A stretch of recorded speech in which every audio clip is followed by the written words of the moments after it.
WCBI News at 6 starts now.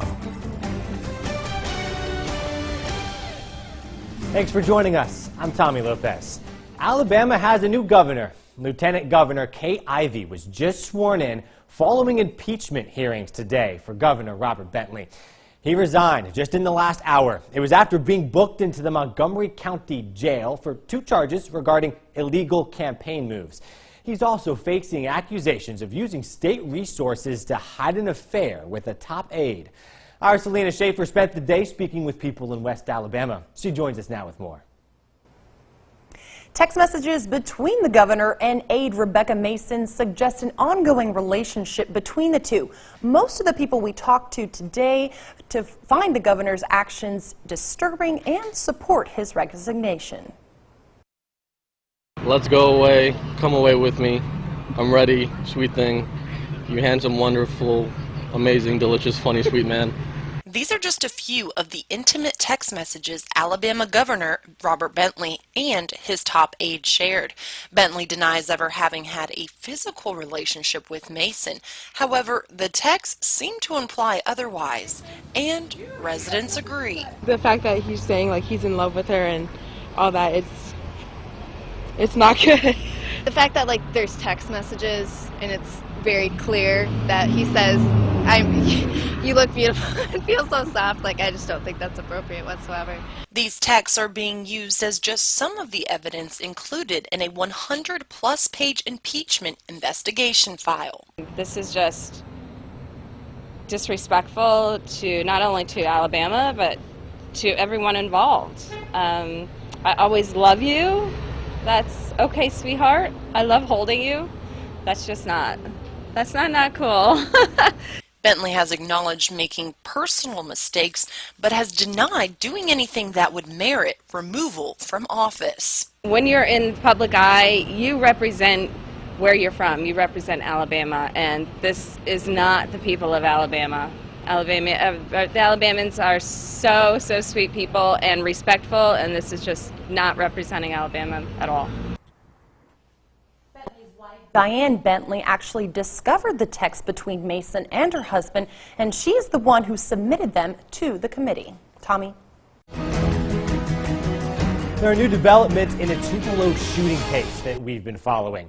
Police arrested 2 men today after a shooting last week at an apartment complex. They said that at the time that this could be related to the case of 2 men found dead the same day in a different part of town. Maurice Shannon and James Gardner are under arrest. They're facing charges for shooting into a building. The incident happened Thursday. This was at the Hilldale Apartments on Monument Street. No one was injured in this. This is video from that day. Police say today they cannot confirm if this is related to the 2 young men they found dead inside a West Jackson Street house earlier that morning. A running feud finally gets too hot in Lee County, and now 5 people will face charges. 18-year-old Terryuna Talley and 21-year-old India Wrights are 2 of the 5 people suspected of setting a Lee County home on fire. Sheriff Jim Johnson says that a months-long feud among 2 groups finally went too far. It's an ongoing feud between some individuals that live there on Hayes Drive and these individuals that we have charged. It's been stemming for several years. We've got some of the individuals that were previously incarcerated for some felony offenses. Alvalon McGee of Tupelo is also in custody. Deputies are still looking for Makia Bean of Baldwin and Adriana Hare of Tupelo. If you know where they are, you can call Crime Stoppers of Northeast Mississippi at 1-800-773-TIPS. A man is under arrest tonight after going to a courthouse with a gun. Lee County Sheriff Jim Johnson says that a local man was upset that a family member was taken out of school to go to youth court. They say he first went to the school with a gun. Then he came here to the courthouse. Members of law enforcement were able to arrest him. They swarmed that car that he was in. This was outside the Lee County Justice Center, just after 1 o'clock or so this afternoon. Johnson says the suspect went to Shannon High School and allegedly showed the gun to the school's principal. The former Caledonia band director accused of sexual contact with a minor has turned himself in today. David Chambers is under arrest tonight. He's facing 2 felony warrants. 1 count is for fondling. 1 count is for online luring. Investigators say the incidents happened in Lowndes County and also on band trips in Batesville and Oxford. A judge set bond today at $20,000. A grand jury has indicted a man for first-degree murder in Noxubee County. He's facing the charge after allegedly stabbing and killing a man over a year ago. Investigators believe Johnny Bullet Slaughter got into a fight with Dennis Beach Gavin in November of 2015. That fight allegedly ended with Slaughter stabbing and killing Gavin. Slaughter suffered some serious injuries of his own in that, some of which were to his face. The incident happened at the Talk of the Town Club in Macon. No trial date has been set in that case. A Starkville man is under arrest after allegedly hitting a disabled patient while working as a home services employee. This is a felony charge for 34-year-old Tony Burns.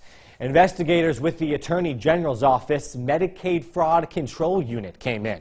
They say he allegedly hit a 21-year-old patient that is mentally and physically disabled. He was working as a direct care provider at Brandy's Hope Community Services in Tupelo. He was released on bond today. Let's go to our weather tonight. Chief Meteorologist Keith Gibson is in with us. Keith, it's been warm and it's staying warm. That's right, Tommy. It's a great evening. Check out our live Alpha Insurance Camera Network, Tupelo and Columbus. Just some high cirrus clouds. All that is because of some storms rumbling to our west in Arkansas and Texas. Big time storms over here. We're getting a high blow off, but no rain for this evening. Get out there, make the most of it. We are in the mid to upper 70s right now, and we stay in the mid 70s after 7 o'clock. By 11, mid 60s. Our lows tonight, upper 50s to around 60. A bright full moon shining overhead with some mixed clouds. Full forecast is coming up. Keith, thank you. The pit bulls rescued from a fighting ring last week in Monroe County are recuperating today. 14 adult dogs and 2 puppies are currently being sheltered at the Sheriff's Department. They're waiting to be evaluated. They were found in deplorable conditions on some property off of Old Wren Road. It was after a concerned citizen reported that the dogs were being used to fight their former owner, Frederick Randall. They were being used to fight. Their former owner, Frederick Randall, remains on the run tonight. He's wanted on several charges. Sheriff Cecil Cantrell seized the dogs under the county's aggravated dog ordinance. Cantrell warns anyone helping Randall hide will also face charges. One local vet thinks most of those abused dogs can have a chance at a happy ending, but it won't be an easy journey. Our Jory Talley joins us with more on that recovery process and what it'll be like. Tommy, gaining the dog's trust back is the first step. That process starts this week with a vet in Hamilton. Today, we talked to another vet who is also experienced in working these types of cases. The beginning of a new life is underway for the dogs who have only known how to fight to survive. With us, we think a dog should be fed every day, should be fed and watered every day, should be taken to a vet, make sure it has all its shots, rabies, different things. I don't know whether these dogs have had all that stuff. They will get those shots and things while we have them to try to adopt them out and put them in the hands of good people. The process is slow and can't be rushed. Gaining their trust back and introducing them to TLC are key. It's okay. It's okay. I kind of do a small evaluation. Slowly, we give treats. We bring them in the exam room. It's only me and the owner and the dog. We go sit on the floor with the dog. We don't put the dog on a table, and we don't tower over the dog. We try to get on the same level and let them know we're good. We're not going to hurt you like it's been hurt in the past. Because of the abuse they suffered, the vet will have to work them up to healing their scars and working on their health. We may not do the blood test the first day. We may go in, do general vaccinations, and then we build up to draw blood for the blood test. Now, some of the dogs may not have a problem getting blood as long as they're eating treats, but we don't push our limits on the first visit. If you do, you're going to create a very negative situation. Emerson Animal Hospital Dr. Karen Emerson says dealing with abused dogs is similar to dealing with abused children because you have to make sure they know they're not going to get hurt anymore. more. We have to show them that they're safe. We have to get them a safe zone where we bring them out. We maybe get a foster family, or they go to an area that's built for something like this to evaluate the dogs to make sure that they're going to be okay with human contact. And you'd be shocked, 9 times out of 10, they are wonderful with human contact because they're starved for human contact. Once the health evaluations take place, the next step is finding them a forever home. And organizations and foster families are a part of making that happen. He may never be able to be in a multi-pet home. He may never be able to have a brother or sister dog because of that, just what he's been through. And they can have flashbacks just like people. So that may be one of the recommendations. He's got to go to a single dog home, and he's got to have the type of barriers where if he does go outside, he can't just roam off. Emerson also says many of the pit bulls may not be able to live in a home with small children and must be in an anxiety-free place. Tommy, back to you. An area business and a nonprofit team up to make one man's dream of a new home come true. We find out more when we come back. Tupelo's newest Habitat for Humanity house is out of the home stretch and past the finish line. Corey Creighton got the keys to a new Habitat build home today. The Nanny Drive home was funded and built by workers at Homestretch Furniture.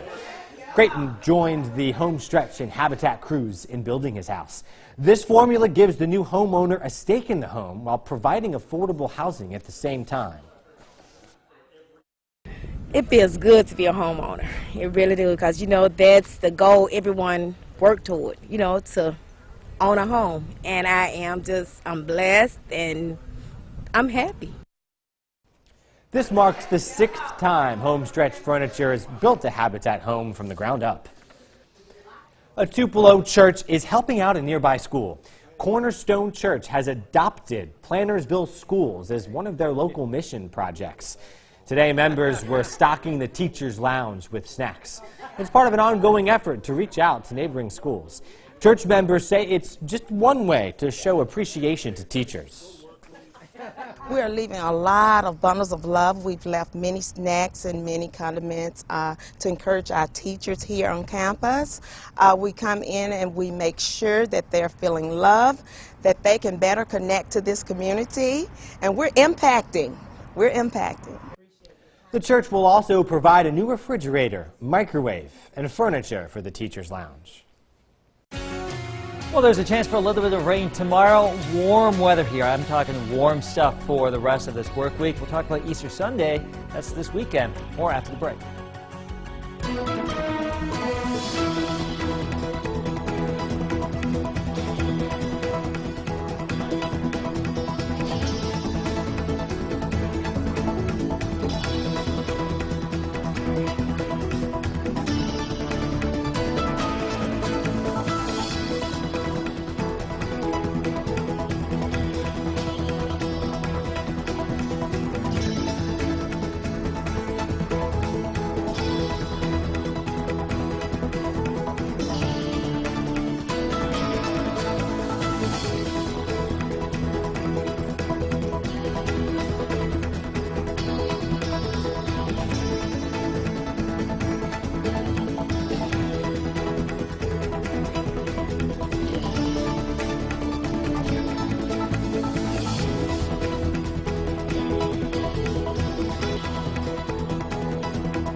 Your first alert weather forecast with Chief Meteorologist Keith Gibson.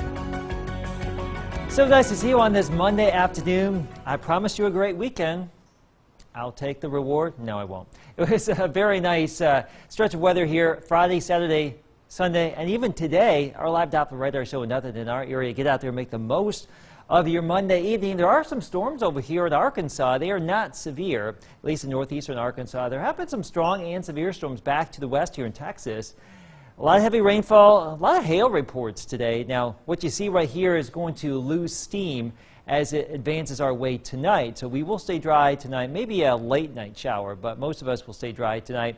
A better chance for a little bit of rain tomorrow, as we talked about. Warm weather overall, that will be the dominating theme going forward. Now let's just talk about the activity out to the west. It will tend to fizzle apart during the overnight hours. Tomorrow we will have a chance for one of these showers or storms around here. I'm going to go with about a 40% chance here. That may be a little bit high. depending on the situation. But in general, not everyone's going to see that rain tomorrow, but at least there's an opportunity. And then we'll just tend to warm things up later on and dry things out again. 76 in Tupelo right now. That's a live look with our Alpha Insurance Camera Network. And as we go to the city of Columbus, you can see some high overcasts. Again, they're in Tupelo. Let me switch clickers. I think my battery may be about ready to fail me. There we go. Okay. Yes. Got burned by the clicker. Happy Monday, everybody. 77 in Columbus. That was a live look, Tupelo and Columbus, with our Alpha Insurance Camera Network, but some pretty nice weather across our region right now. Upper 50s to around 60 degrees tonight, and here's our Tuesday planner. We start out in the low 60s and then back into the mid to upper 70s, and a good chunk of the area. Now, if you see a little bit more sunshine, we may do 80 or 81 degrees, especially in our eastern and southeastern counties. Farther northwest, probably more in the way of cloud cover, a better chance for some of those showers or thunder showers. So with this front coming on in, there's that chance of rain. That front will tend to wash out on Wednesday. Can't rule out a straight shower, but basically dry. And we just start to warm things up here later this week. Low to mid 80s, well above the average as we approach the Easter weekend. We were flirting with frost Saturday morning. I think we're done with the frost for the entire growing season now. I think that's done. And overall, this pattern is setting up to be pretty nice. We're warm, yes, but the active storm, severe weather threat, that's basically going away at this point. We'd love to see that. There's your 7-day forecast. Former Bulldog stars and celebrities are teeing off for a good cause. We'll have more from Old Waverly next in sports. WCDI Sports with Tom Ebel is brought to you by your local Ford dealers. Go further.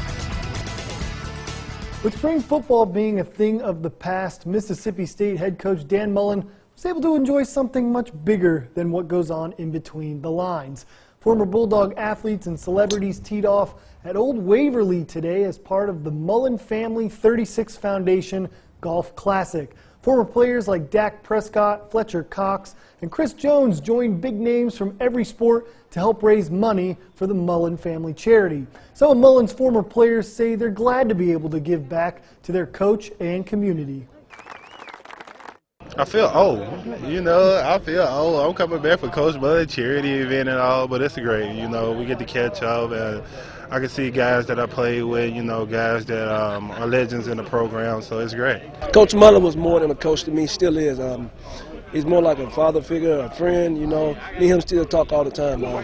It's great just coming back out here, giving back to a good cause, and showing kids these days it's not all about playing football and getting money, just giving back, giving time, and just whatever you can to make a difference. His biggest thing is, support the ones that support you. He support us, so we have to return the favor and support him. And I think that's what's really important about being here today. And I know it means a lot to him and Megan. That's obviously important. Coach Mullen with his foundation, him and Miss Mullen, everything that their foundation means, just to support it and come back to such a great golf course, one of the best in the Southeast.